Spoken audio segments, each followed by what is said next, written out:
Hello and welcome to this INSEAD Knowledge webinar. INSEAD webinar on the dual race to AI and global leadership with Tim and Theos. My name is Katie Scott. I'm an editor here at INSEAD. And before I introduce the stars of the show today, let's just go through some webinar etiquette. The audience is muted, so you are all muted and your video is off and chat disabled. Please do use the Q&A tab though to ask any questions you may have, keep them short and to the point. And do check if anybody has already asked a question that you might want answered, because you can upvote those questions. And we will try get to as many of them as possible. The webinar will be recorded, and if you have any technical issues, please email digital@insead.edu. All right, so with me today is Theos Evgeniou. He is a professor of technology and business at INSEAD, and he also directs executive education programs on AI for businesses and individuals. Theos will be talking with Tim Gordon, who is an INSEAD alum and also founding partner of Best Practice AI, an AI management and governance consultancy. Tim has been in the space for well over a decade. Welcome, Theos and Tim. Thank you, Katie. Thank you. Good to be here. Great, so let's get started. Tim, could you help us make sense of what is going on in the world right now in the global AI race? Is this a US-China battle for dominance, or what else came out of the Paris AI summit? What's the bigger picture here? So I'll start by talking a bit about the summits. And if you think about the two big summits we've had, there have been three, but the two big ones were sort of Bletchley Park back in November 2023. And the summit's agenda is fundamentally defined by what people are scared of at the moment. So back in 2023, we were very scared, or the industry was scared, of killer robots, of the risk that AI would somehow get out of control and take over the world. The second concern was actually a British concern, which was post-Brexit, did Britain still matter? How could we get ourselves a seat at the diplomatic table? By Paris, the world has shifted quite considerably. If you talk to the British civil servants who were involved in Bletchley and the preparation for Bletchley, one of the messages they brought back from talking particularly to European players was most people didn't have much idea what this AI thing was. By Paris, sort of a couple of weeks ago, the entire continent was petrified about AI. And the fear now is of being left behind. The fear is fundamentally that actually this technology is moving so quickly that people will be left behind as economies and as national players. And therefore it switched from being a safety summit to being an action summit. And the second big fear, bluntly, is Donald Trump, and a sense that actually the US is now turning AI into a message of very strong national power, of hard power, and a far more aggressive approach to the world. So take a step back and think what's going on here. Effectively, the original game around the summits was how do you get more regulation, how do you get more control? And to some extent, that was being played on a national level as a prisoner's dilemma. You want everyone to cooperate so you get to the right sort of place. And what happened was JD Vance turned up and said, look, I'm not going to cooperate. The gloves are coming off. It's time to go for it. And we must really push out there. If you listen to what the key players, some of the big technology players are saying, is that they reckon the next 2, 3, 4 years, we're going to get AGI. Now, that can be defined in different ways, but we're going to get a massive big leap that will fundamentally take us into a place where this technology is very, very powerful. And that is precisely the 4 years where Donald Trump is in power with a very clear message, which is we will not regulate AI. And anyone who does regulate AI, we're going to come for you with a big stick.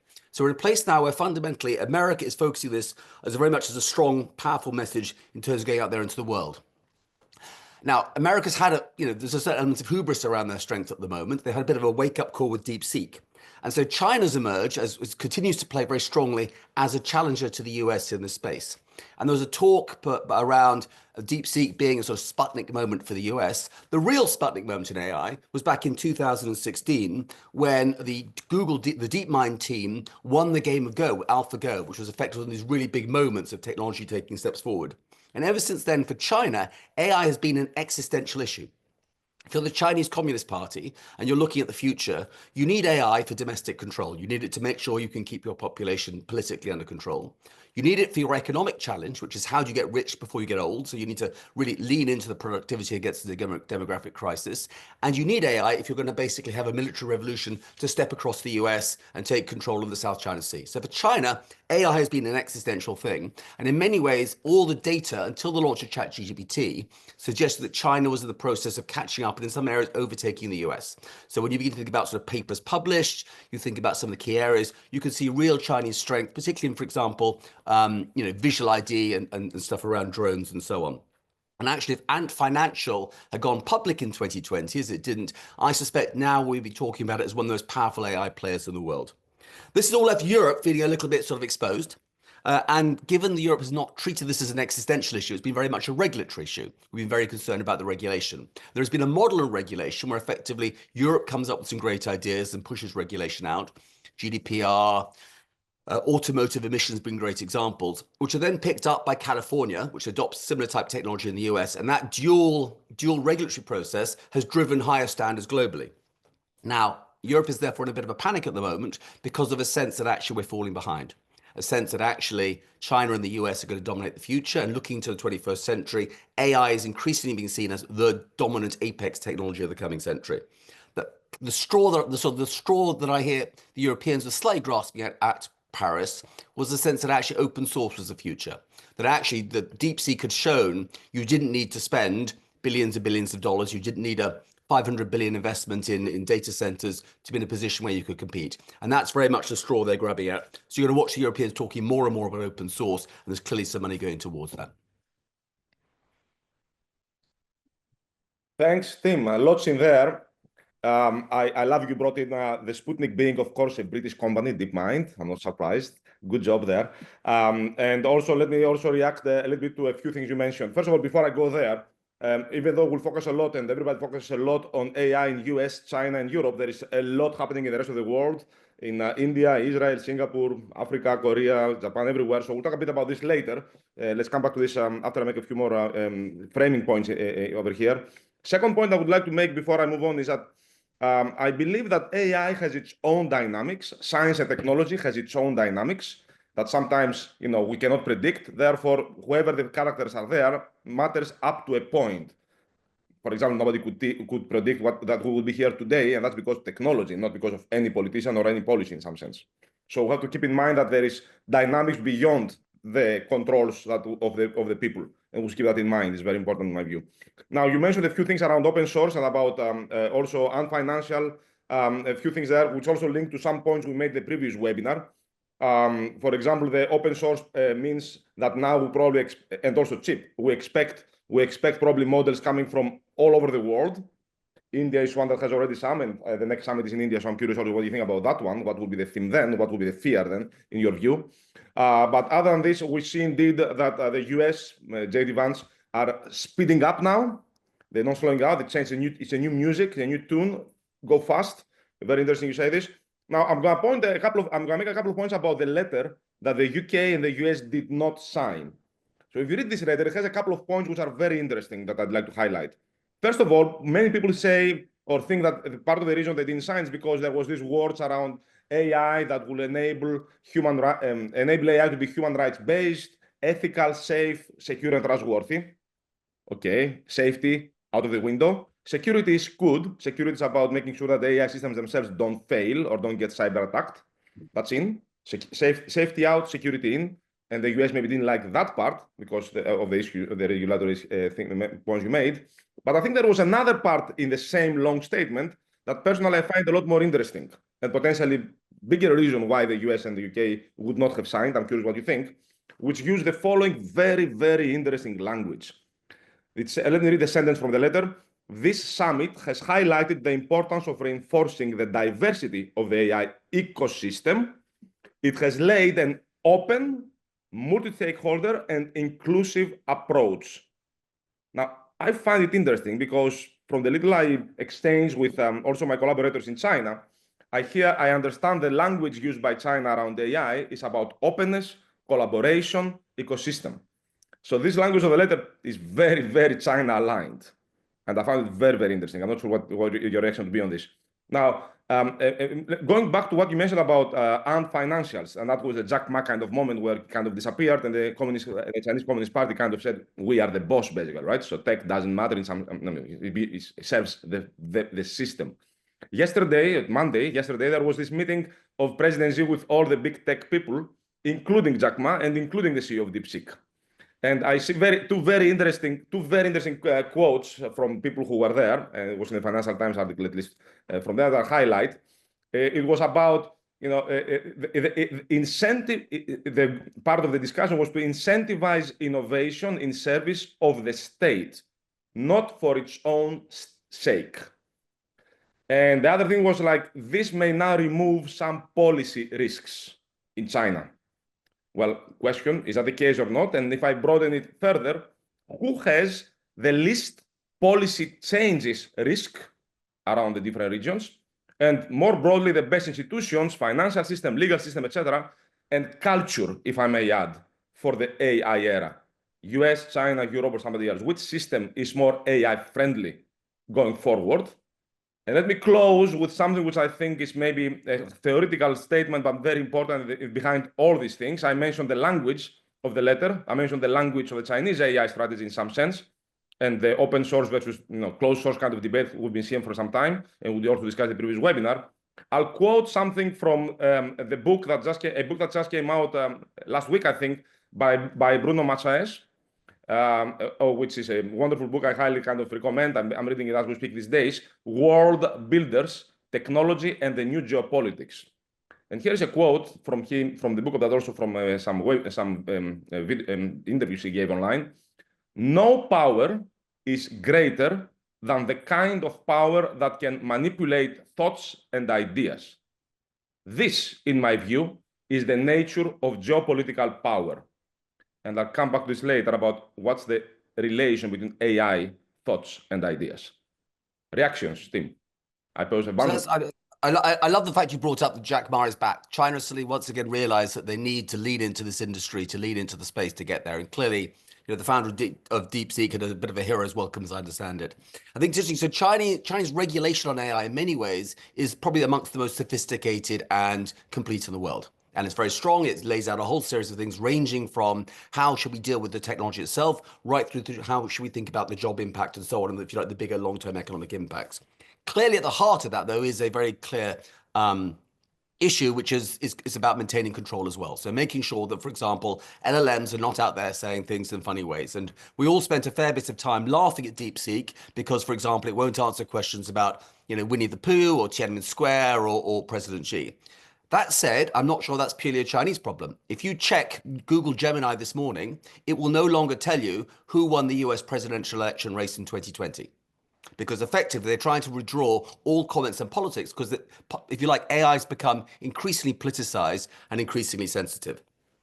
I think the bigger question, the Bruno Mars question, is a really interesting one. I suspect when we look at a map of unfortunately, the new Cold Wars, we're thinking about it, and which country has adopted which AI tool, will end up in the way that in the first Cold War, we mapped the world by who was a Comintern country, who was buying Russian tanks, who was buying US guns, etc. We may in future map the world by who's deploying DeepSeek versus who's deploying OpenAI. And these tools are going to become embedded across all the levels of healthcare, judicial systems, safe cities, etc., and will increasingly be the tools that will drive the interaction between the state and the citizen. And the underlying world model built into those things, Chinese, US, potentially European, I think is going to be one of the really big, interesting questions as we map out global power dynamics for the coming century. Slight step back, though, I think one of the really big open questions, and I'm not the person to answer it, is actually whether or not these tools are going to become a commodity. And so one of the big questions at the moment, if you look at most of these models, they're converging on a GPT-4 level, which is pretty similar. And therefore, the questions that kind of emerging around it is, what's the cost, what's the pace, and very marginal differences on the side. And so these core models that sort of, back at the time of Bletchley, were seen as being these like godlike things, are fast becoming commodities, or at risk of becoming commodities.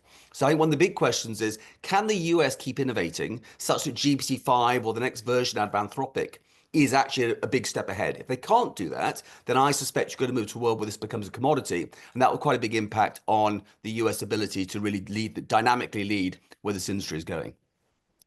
I like that, and indeed we see that there is also diminishing returns in how well the models do, and the costs are going down by factors every month now, and effectively now with open source we'll probably see a lot more of those. Price competition will probably create some issues for some business models, and potentially the focus will shift to differences. I like you mentioned difference. You mentioned the split between the people, the areas that use DeepSeek versus something else. One of the differences is the values embedded in AI. AI behaves, therefore it has values. We talked about this also before in the different webinar. And there's another shift here, which actually reminds me of what Ursula von der Leyen said in the AI summit. I don't remember exactly the quote, but basically the point was that now it's about shifting to AI adoption, and moreover, to keep the balance, to find the right balance between AI adoption and technological innovation. Because you need both, but what's the right balance? Where's the shift? Especially given the potential commoditization of a quote-unquote intelligence, which becomes like the layer, the operating system of decision-making, automatically or not, in the world through AI. So that's this kind of an interesting take there, based on also what you said. I'll add one more thing here, which I find, to me, oops, sorry, the camera is moving. To me, it's one of the most fascinating scientific and mathematical, if you like, topics these days. You mentioned Gemini that doesn't answer anymore about the presidential election of 2020.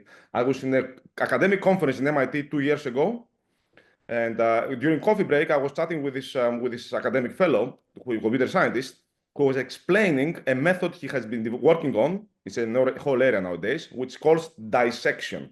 Dissecting the AI model, much like you dissect a brain, and identifying which specific parameters to edit so that you can control the behavior of the AI model, for example, in order to forget, who won, or never answer who won the elections, or do something else. So it's very refined. It's not just through guardrails and prompts. It's actually through doing a surgery to the brain. And he was telling me that a few weeks before that, he was in another academic conference and chatting about this method with another academic. And after explaining the story, this other academic, who happened to be from China, he asked him, so what do you do? And this academic from China said, I'm working on the same problem of developing LLMs, but I have an issue. I have to make sure my LLMs in China don't remember the concept of the Tiananmen Square. And therefore, what you are doing to dissect and remove these kind of concepts is very interesting for me. This whole space of what some people call artificial neuroscience is fascinating. And it also brings back the idea that we are dealing here with something which is alien. Let me bring 2 more points here before I pass the floor back to you. And this has to do with some slides that I also made public on LinkedIn just a few hours ago. One point will be by Andrei Karpathy, ex-chief of AI from Tesla and then OpenAI, has a post where he says, weird as it sounds, it's plausible that LLMs can discover better ways of thinking, of solving problems, of connecting ideas across disciplines. And so in a way, we will find surprising, puzzling, but creative and brilliant in retrospect. I think we are quite early, and there's a lot of work ahead, but the technology feels on track to find those weird things. That's from Andrei Karpathy, and this relates to artificial neuroscience and the fact that this is alien intelligence. And I'll close with some quotes and points from the book of Henry Kissinger, Eric Schmidt, and Dan Hüttelnocher, The Age of AI, always going back to this book they wrote a few years back, where they ask questions like, with what objective function is AI operating? What does AI perceive about us, about society? Does AI perceive aspects of reality humans do not? And then they end, and what then will it mean to be a human in the age of AI? Back to the ideology point of Bruno Maçães and others before him, all the way back to Plato. I'm not sure how this ideology race through AI will play and what it means for nations, but maybe we'll move in that topic next and translate all this to practical implications. Katie, floor back to you. Fabulous. Yeah, I'm going to interject here. We have a nice question from Denise about Mistral. I don't know, Tim, if you might want to take this one. He or she is asking that, is Mistral representing Europe along with the good models? And can you also talk about the competitiveness of Europe initiative? So I was delighted to see that Mistral announced something in the week because they've been quite quiet for a while. So they came out with Le Chat, which obviously Macron came out and supported. I think Mistral is it plays to France's very deep talent in terms of engineering and mathematicians and so on. Potentially, it may also at some stage get to play to France's effectively competitive advantage around really cheap energy. So the nuclear power is obviously part of France's competitive advantage. But I think Mistral's biggest competitive advantage is the fact that they're European. And if we are moving to a commodification level where essentially the difference in the LLMs is minimal, and Mistral doesn't particularly top any tables that I'm aware of, but it's, it's up there, it's competitive. You get to a place where you can see it becoming the tool that the Europeans trust, because we're no longer in a place where they will be so willing to trust US models. In the past couple of weeks, US corporates, the big sort of, if you think about who actually controls AI in the US, it's the big players who also control the last generation of the internet. It's Meta, it's Microsoft through OpenAI, it's Amazon through Anthropic, it's Google through Gemini, and so on. And at some stage, those companies have gone from being sort of cozy companies that talk about the environment and DEI and other nice things that Europeans like, and become far more clearly seen as avatars of a rather more aggressive US view on the world. And therefore, I think Mistral's big opportunity is to be the European player in the space. There have been other players, there have been German players and so on who've shifted their focus. So Mistral at the moment is the leading sort of LLM model builder. And I think their ability to be the chosen tool for European governments and European corporates and so on, currently focused in France, is going to get far stronger than that. Let me add 2 points here and maybe highlight 2 points. Tim, I love the point about the mathematicians in France. I think mathematicians have an important role to play. And let me note only something that was mentioned by an article by the VC firm A16, Andreessen Horowitz, A16Z. Basically, the point they make is that look at the international math Olympiads and who has been winning most of the gold medals the past many years, China.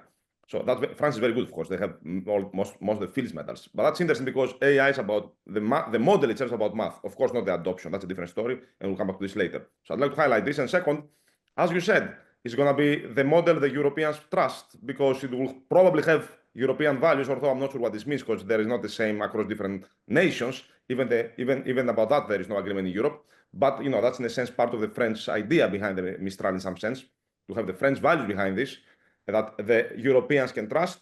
And probably instead of forgetting what's a Tiananmen Square, probably it forgets other things. Thanks, Theos. I think let's move on to the next section, which is looking at national AI strategies. Theos, you're sitting in Greece. Tim, you're in the UK. Tim, perhaps you can talk to us a little bit. We've spoken about US and China strategies and how they differ, but what are we seeing elsewhere in the world? So I've since I've been working with an organization called Tortoise, which since 2019 has been running the world's leading global AI index. And basically we measure, or they measure, a whole series of pretty standard things to try and work out which countries are ahead, which countries are behind in what has been defined as a race, whether that's appropriate or not is another question. And that measures things like talent, so the people coming out of the education systems, the number of PhDs in the space, innovation, so the sort of the amount of new ideas of companies being formed and so on, and investment, so if you like the sheer sort of volume of startups and corporate spend in the space. And these are things that have been measured on a sort of standardized global basis. And on that basis, the UK, for example, historically was number 3. We're now number 4 because Singapore, on a per capita basis, is ahead on those things, has been a pretty strong player. That said, I think there's the need to think about AI strategy has shifted. Historically, it was around these very sort of straightforward things, which is how many people are measuring things and so on. I think we have to start thinking about this in terms of actually where will companies choose to play in what increasingly looks like a global supply chain. So what is it the role that companies will choose to play in this mix? And that, to my mind, then plays into not just your AI strategy, but what's actually your national strategy. So for the UK, we've had a recent very good paper produced or series of proposals produced for the government around how we can take things forward.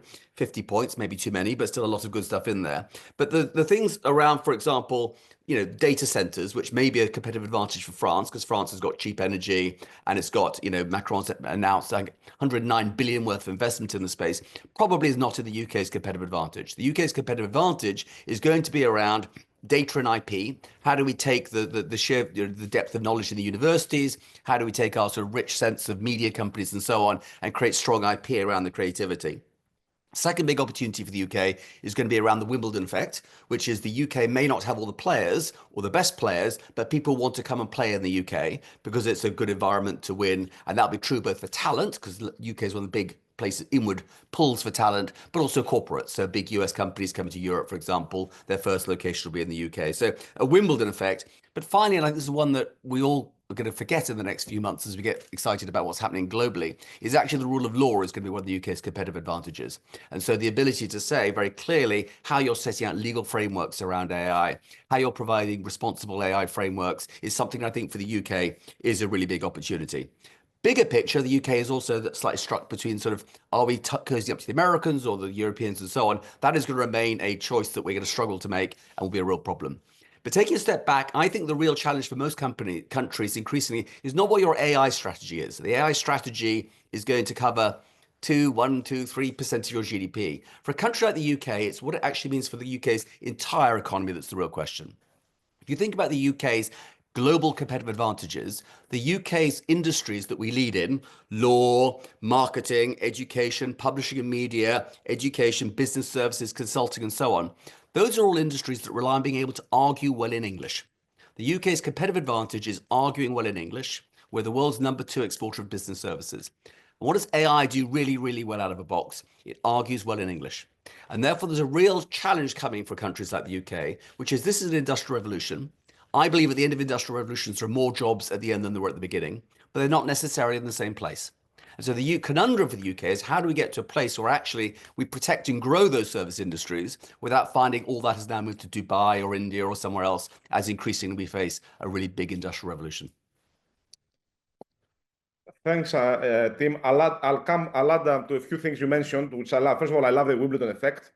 Talent is a major point, and brand. I love together with AI, with the national strategy, the alignment of the AI strategy with the national strategy, much like for businesses. I will also add what's your national AI brand. Something actually you brought to us our attention when we were discussing last year about the Greek national AI strategy that I was involved in, and we discussed about this with the whole committee there in Greece.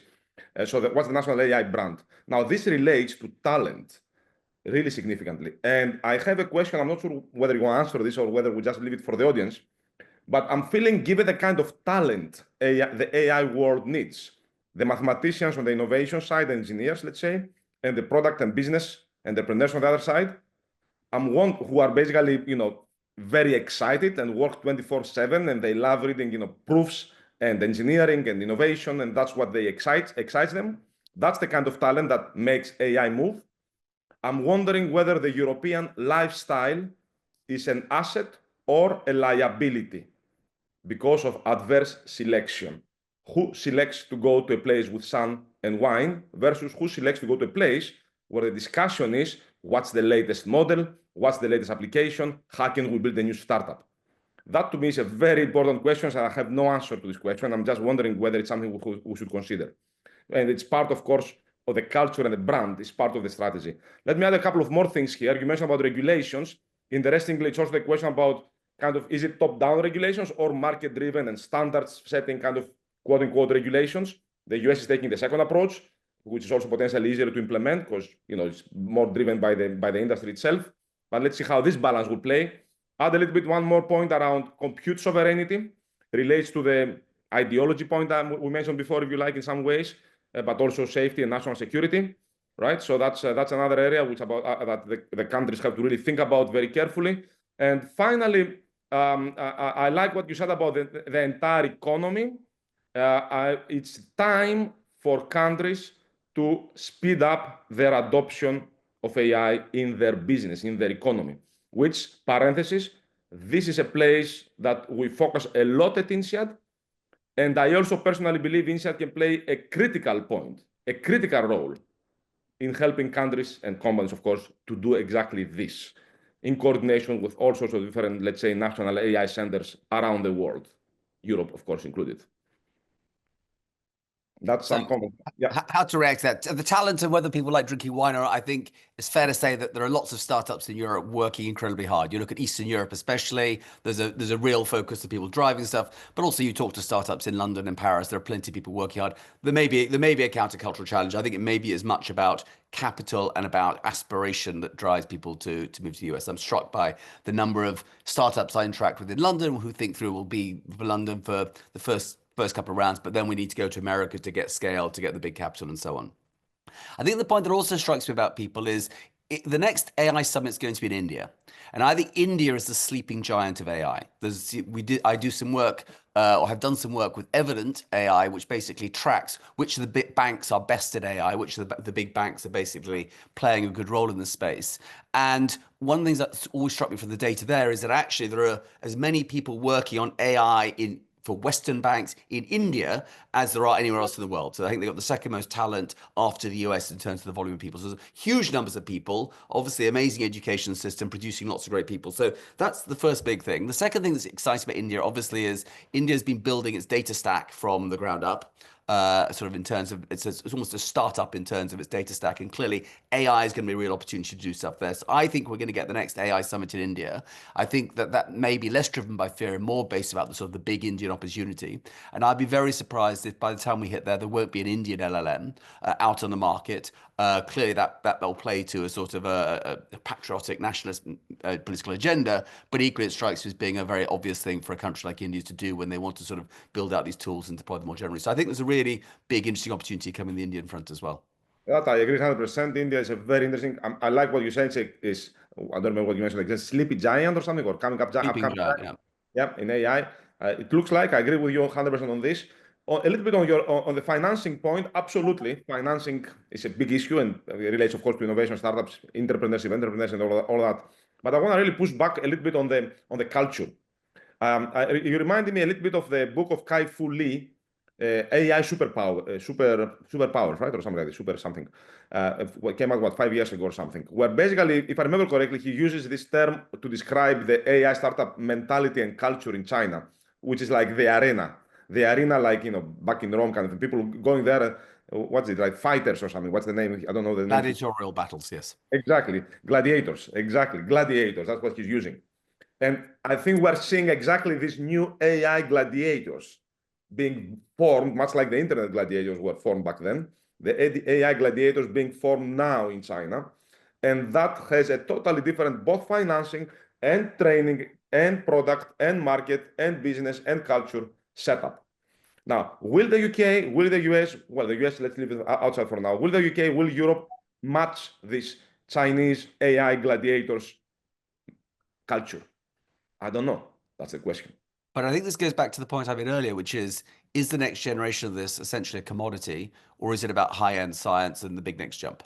So if GPT-5 and similar models continue to be a big jump, it's possible to see the US staying ahead and continuing to drive where things goes. And I think that will have interesting perspectives because, for example, it may be that because they're concerned about fast followers like DeepSeek distilling their models, which is training on using those models, the next generation of models may not be publicly available. So the model, if you like, of sort of producing models that you put out into the market that everyone tests and plays with and sees with may go away, and it may end up being, particularly as their customer mix is increasingly becoming government focused, security focused, and so on. So you may find the deployment model of these tools begins to change over time. And by the way, that would be in line with bigger shifts of power within the industry. So when I started working in AI, best part of a decade ago, it was the most open, friendly academic industry where everyone shared everything, the training weights, the models, the data, and so on. And then as capital has become more important, particularly post open AI, increasingly it's become more and more of a hidden, secretive world where people don't share things, where this stuff is seen as being a really critical moment. And as power shifts from the academic individual stars to the corporate cash, the first wave of leadership was Demis Hassabis, who's clearly a scientist. The next wave was Sam Altman, who clearly is a venture capitalist. It's about capital. The next generation may be JD Vance, for all I know, which is all about power and security and so on. You can see a shift in the way these models deploy. Now, counter to that, if this thing is a commodity and effectively we've hit the barrier and we'll need to wait a while for the next generation to come through, it may well be that China will begin to dominate and play through because they can, they're all iterating very, very quickly. But I think the opportunity here is around clusters. And you think about, the UK's fintech cluster, sort of other clusters in Europe, Germany's engineering cluster, and so on. That, to my mind, is the way where you'll begin to see differentiated competition. And so China will build clusters in certain places, and they may do it around LLMs, but whether they can compete in some of the same clusters, I think, is still open for debate. Yeah, 100% agree with that. Good point. Two things over here, and then we can move to the next point. First of all, I make a small bet over here, or guess, or prediction. China will keep pushing for open source because that's exactly it seems to me, that's like the strategy. Open source and give it to other countries to make friends and influence places and support them also with adoption. And by the way, by doing open source, also killing the investment thesis for tech innovation in the US. So let's see how it plays out, but my feeling is that China will always keep the open source strategy, but who knows? We'll see on the model side, right? That's the first point. Second point is that, at least that's what we see today. Maybe something else will change, but who knows? Second point is, because it is part of the overall, let's say, AI belts and roads kind of strategy, if I may call it that way. And that requires openness. Second point is the arena we're talking about is about the product startups, not the model startups, right? You are probably right on the model startups, but the product startups, we may have a repeat, or at least of the business startups, we may have a repeat of what we saw in the internet. So you have the big internet companies where the products were search or whatever, e-commerce, whatever it is, not the infrastructure, right? Not the internet infrastructure, not the Cisco's of the world. And the US had the biggest giants, and Europe, what's the biggest European internet company? Booking.com, 120 billion, and that's it, which is basically nothing, like a drop in the ocean.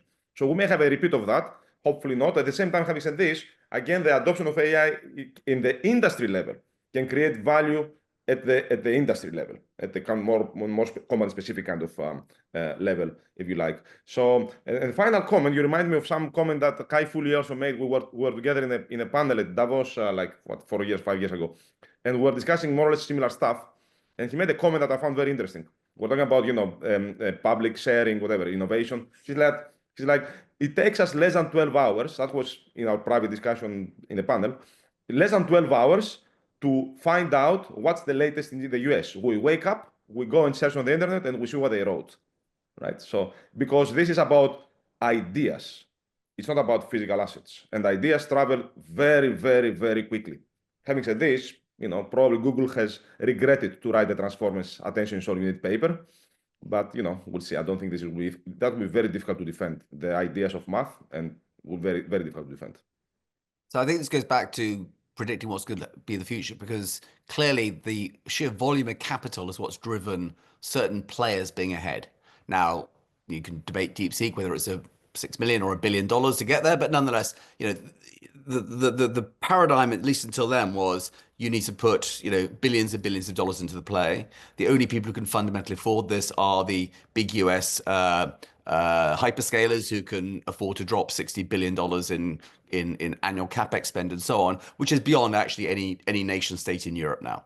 So this position where actually power is shifted to capital and the power that sits behind it. So yes, ideas can move fast, and if we get to a commodity stage, then clearly that may be something that keeps things narrow. But my suspicion is that if capital is really what drives this, you're going to find that's going to be something that will limit some of that openness that defined the industry as we said sort of a few years ago.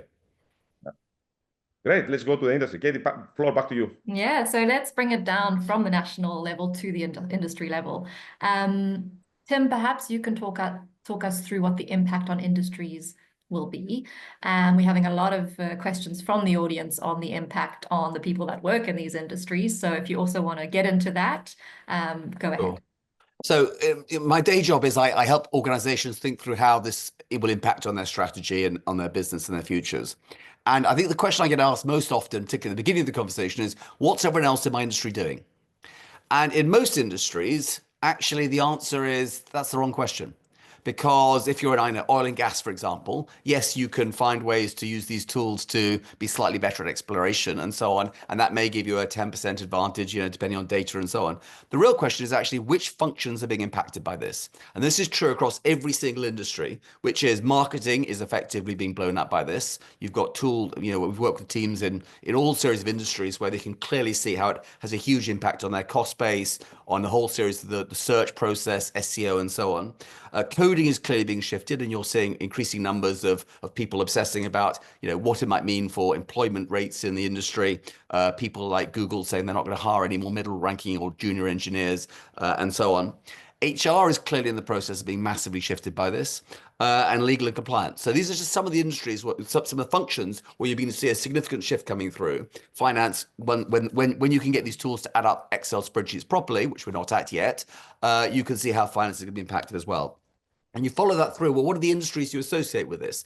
And so this is where I come back to my earlier point about the UK, which is industries that fundamentally are in this space. So they're advisory firms, they're firms that are about creating content. Those are the industries that are about to be massively impacted by this. And let's think through what the impact is. The impact basically is it drives marginal costs down.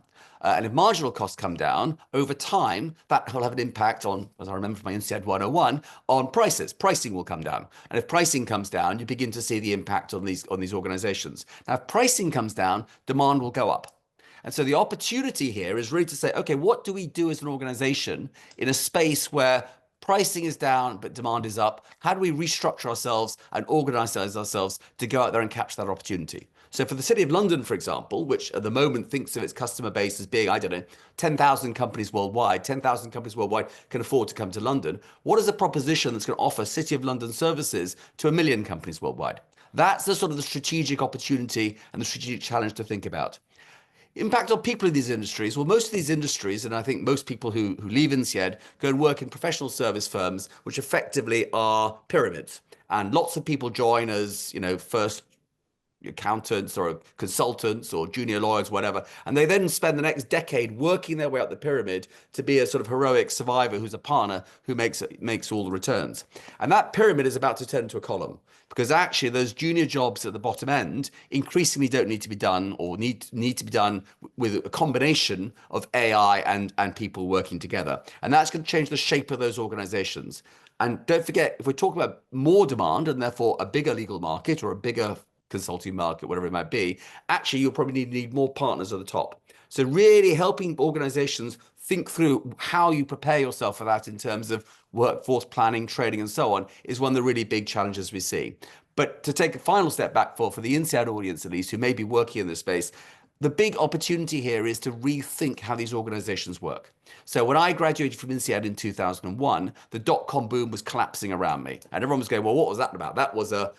But people who stopped investing in the dot-com or stopped investing in online at that stage missed the fact that it took 7, 8, 9 years for organizations like Amazon to basically control the destiny of retail. And they did that by doubling down into this space. So anyone who's coming out of INSEAD at the moment has got 10 years of rebuilding organizations, of rethinking how processes work. And that's an unbelievable opportunity for people to go out there and grasp. Thanks, Tim. So I'll pick up on this point and also connect a little bit with the previous discussion. One of the most interesting discussions we've had, much like we had with you, Tim, last year with the Greek National AI Strategy Committee, was with the corresponding team in Singapore. Singapore was doing their third National AI Strategy Committee. Greece was doing the first, and I think the UK did, and France did the second or something. And one of the questions was like, what do you do new now relative to the other two? And part of the answer was, before we were thinking about talent and the usual KPIs you mentioned before. Now we are thinking about how to redesign whole systems. How can we redesign the healthcare system? How can we redesign the transportation system, the education system, you name it, right? So this is not only redesigning the business, which has specific implications, but the whole system, which has, of course, implications for the industry and eventually the business themselves. That's first point. Part of that is also the defense. Let's put that a little bit in the picture, the defense industry, how that is disrupted potentially with drones versus F-35s, the usual argument. We see also lots of VC money going in the defense these days, which is a very important part of the discussion, I think, to bring back. Last point here before we go to specifics on the business, and I'm curious about what you do there. I'd like to emphasize a point. We focus quite a lot on generative AI in general, and I'm bringing this up also for the next discusussion. And I think there is a lot of value, if not more, to be created, and already is created, by the more, let's say, predictive AI, including the good old-fashioned AI, which is like rule-based or something, right? Not even data kind of thing. So we should not index too much on the generative AI. It's fascinating. It's easy because it's in language, so we understand it. But there is tons of value to be created by the non-generative AI, CRM, predictive maintenance, whatever, credit scoring, you name it, all that stuff that companies are still behind and that they need to catch up with. So you're talking to lots of companies, I'm talking to lots of companies also, all of us do. Where do you see businesses are today in their journey, and what kind of advice, of course you cannot say this so in 5 minutes, where would you start on what does all this mean for executives? That is quite a big question. I mean, I think there's a few things. First is where do you start? I think the nature of this transformation, particularly generative AI, is it's different from, I first got into machine learning because I used it to use predictive try and work out which doors salespeople should knock on. So basically predictive analytics around what doors would get the best results when people are out in the field and on the road. And from that, I began to understand that actually as a senior leadership team, we maybe did not know the answer quite as well as we thought we did, because obviously we got to the top by being experts, and turns out that actually part of what was driving that was data we hadn't fully understood. So I think that sort of ties into the second point, which is that this is a revolution that comes from the bottom up. And so top-down groups sitting together and saying, this is our big strategy, this is where we're going to go, it isn't necessarily the right place often to start. Often the right place to start is how do you give your frontline teams the tools to go out there and use these tools with a set of rules of the road to make sure that things are being done appropriately, but also reassure people that this is not coming for their jobs. It is coming for their jobs, but not just yet. So I think the question is, how do you give people the reassurance that they could experiment with these tools and go out and use them? And part of the culture, I'm talking about Gen AI here, is that people working from home are all using these tools. Any organization you go to, the vast majority of people are actually using these tools, but they're not telling their bosses. And effectively what they're doing is they're working from home, they're using a tool to, I don't know, produce the work, but maybe give them an extra hour every day, which they can go and spend having a coffee with their friends, walking the dog, or going to the pub a bit early. So how do you turn those people from cheats into champions? How do you flip it onto their head to give people a sense that actually they are champions who should be sharing those tools and those ideas with their colleagues? And so you create that sense of bottom up change, and that is a really important bit. But I think sort of playing this forward, the conversation which I think most organizations are still struggling with is, what does this mean if you play this forward 5 years? And this is my point before about, as the economic shift, what does it look like to be an organization that used to serve 1,000 customers, but could theoretically serve 100,000 customers, and do that with a different economic structure and a different approach to the market? Now, the Gen AI tools and so on are often not quite there yet to know that's what you can do. And there's always a slight element on AI calls of everyone going, the models will definitely get better. But even if they don't get better, I think the ability to rethink your business model and restructure your processes, that's the challenge which most organizations are not even to lead into, even as they start to say, let's use these tools for coding, or let's use these tools for marketing. Let me go back to a little bit the point you said about most people use this without their bosses knowing about this, which basically the way I read this statement is that currently lots of the value created by AI is going to the employees and not to the shareholders. Right? They save time, etc., etc. So they go home earlier. They have an extra hour to do something else. So this will, I don't know what you think about this. Whether this will be something that is kind of dormant value there that will be coming out over the years, very fast probably. And the next question is, of course, how do we leverage? How do we translate this value into shareholder value, or whatever, business value, competition, whatever you like, right? Over time. That's a question just to come back with. Before a couple of other points here. I really like a question about what does it mean for the value creation and the skills, of course, and the kind of jobs of humans. So in a sense, basic economics in some sense, your value as a person, as a human, is whatever others cannot do, right? Including now the AI. So of course now I have to answer the question, what can AI do and cannot do, and what will AI be able to do and will not be able to do, which is a very difficult question because of science and technology. But we have to keep that in mind. So the value comes from what AI cannot do, and maybe I generalize a bit more here, what AI with people, or many AIs with many people, cannot do that you can do as an individual, as a team, as an organization, or whatever, right? So we have to start unpacking this question.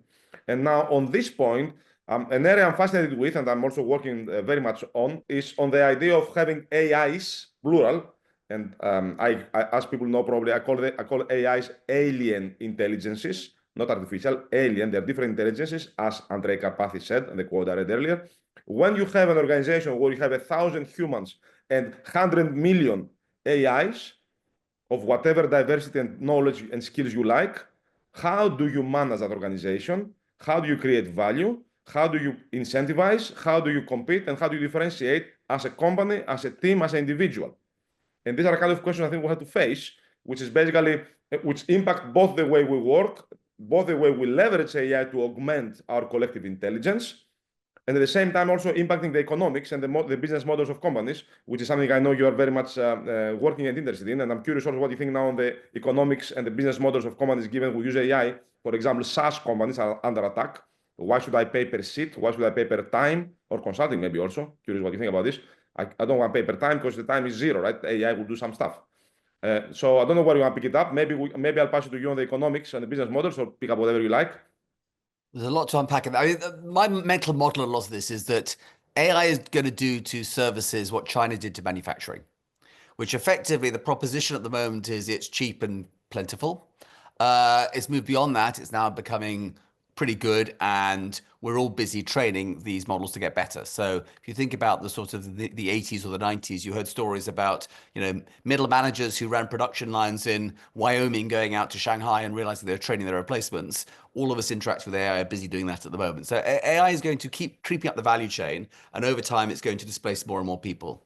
I think there's a sense at the moment that the story we tell ourselves about AI is not that AI is going to replace jobs. It's that people using AI are going to replace people not using AI. And that's probably true for the next decade or so. But at some stage, I think I keep coming back to the first great human being, Garry Kasparov, who was beaten by a robot, beaten by AI of sorts. I mean, it's a different type of model, but he's beaten by AI. And effectively, he spent the next couple of decades, once he got over how grumpy he was about losing the match, writing books about centaurs, which was humans plus robots together would beat robots on their own or humans on their own. And that was totally true until about 5 or 6 years ago, where actually DeepMind built a model that went away and learned chess on its own in a room for 4 or 5 hours and then just wiped away everyone else.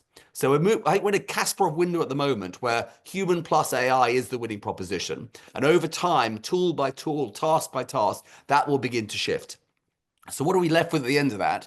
I think the thing we're fundamentally left with that we totally underpay for in society at the moment is people who care and people who are good humans. And that's what we underpay for in society at the moment. And I hope that's what, when we go through this industrial revolution in 20 years time, that's what we'll end up paying for. To go back to some of your earlier points though, I think the thing you mentioned was about the value to shareholders. One of the real challenges in the space at the moment is measuring ROI on particularly Gen AI tools.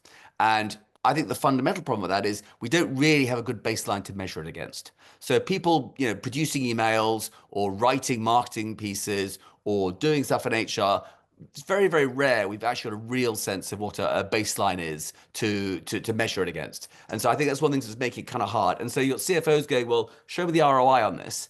And often it's very hard to measure that. Now, at the end of the day, if you're putting, $20 a month into using some of these tools, it is not necessarily a massive financial cost. And that's something which a lot of organizations don't fully understand quite how cheap it can be to use these tools. But the ROI bit remains something that we're all working on trying to prove and get to. Thanks. Quick reaction, then we'll have a couple of questions from the audience. I really love your from centaur to AI beating everything kind of point. Here I'm gonna prove quickly a theorem. The theorem being that eventually humans will be increasingly less interesting in many things. And here is why.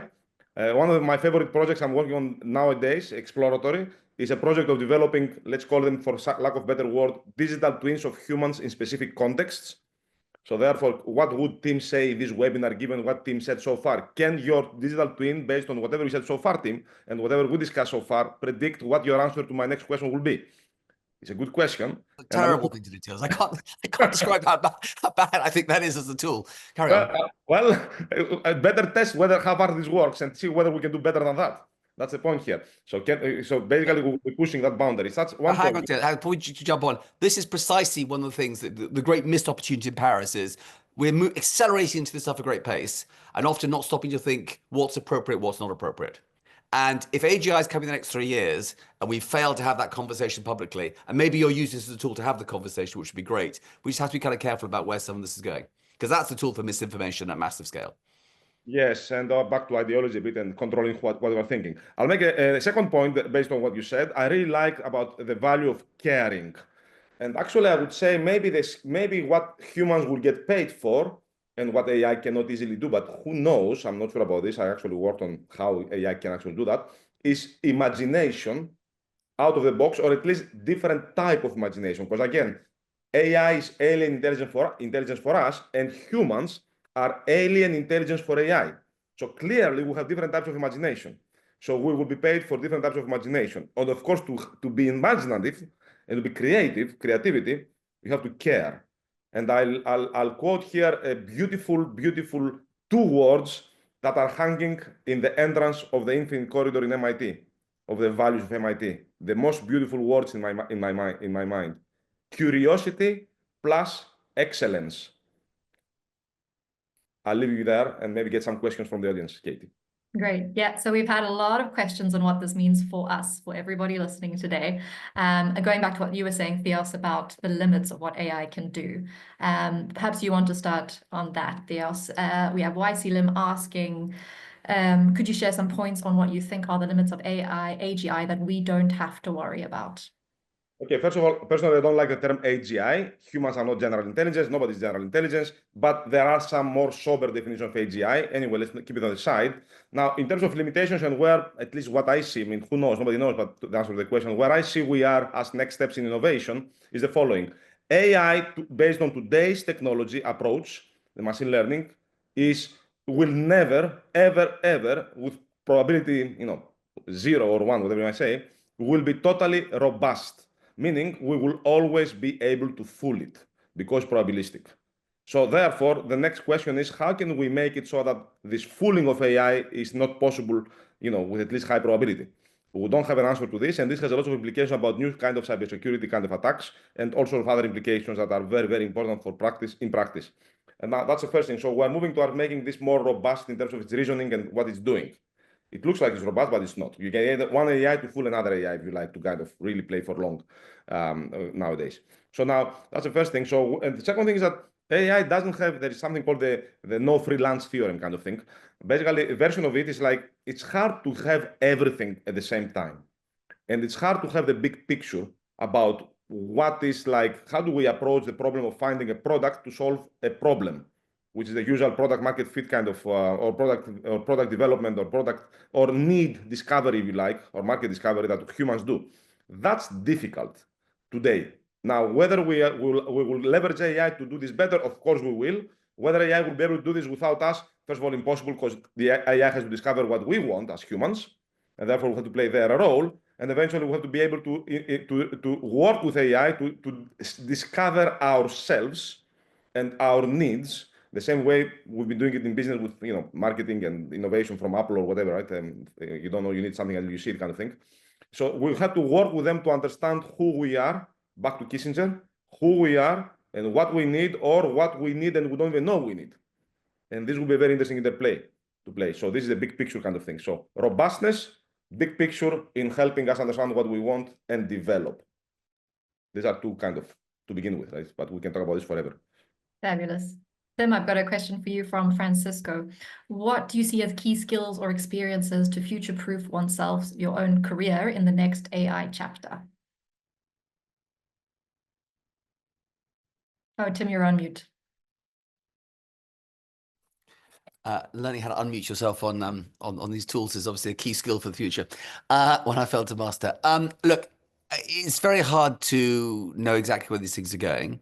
I think a lot of the stuff we believe around, so for example, Theos' point before about imagination. Yes, I agree up to a point, but actually, I'm not sure how many truly imaginative things I've done in the past month that actually Gen AI probably couldn't have got to the same sort of place. I come back to the sort of the stuff around being very curious, being creative. And if you think about the people who are being most impacted by this, you think about sort of the curve, the people who are most impacted or the most opportunity, the people at the beginning of their careers, early stages, who are going to something they know nothing about, and they can use AI to get up the ramp really, really quickly. And the second group of people who can use these tools to be very successful, if you like, are the people who have deep domain expertise and can use these tools to speed up their task, to basically give themselves 1,000 interns who go away and do stuff. So the ability to sort of master these tools struck me as being a really critical opportunity. The people who are going to get squeezed, as often with digital revolutions, are the people in the middle who are still working their way through their careers, who won't get the benefit of the quick up jump at the beginning and won't necessarily know how to really do things at scale. So I think the challenge here is work out what you are really good at, work out what you are kind of the best in the world at, or could be the best in the world at, and then work out how you can use AI to augment that and become that even more strongly. And I think that's something where really working out what your niche is, what your proposition is, and doubling down on that will be key.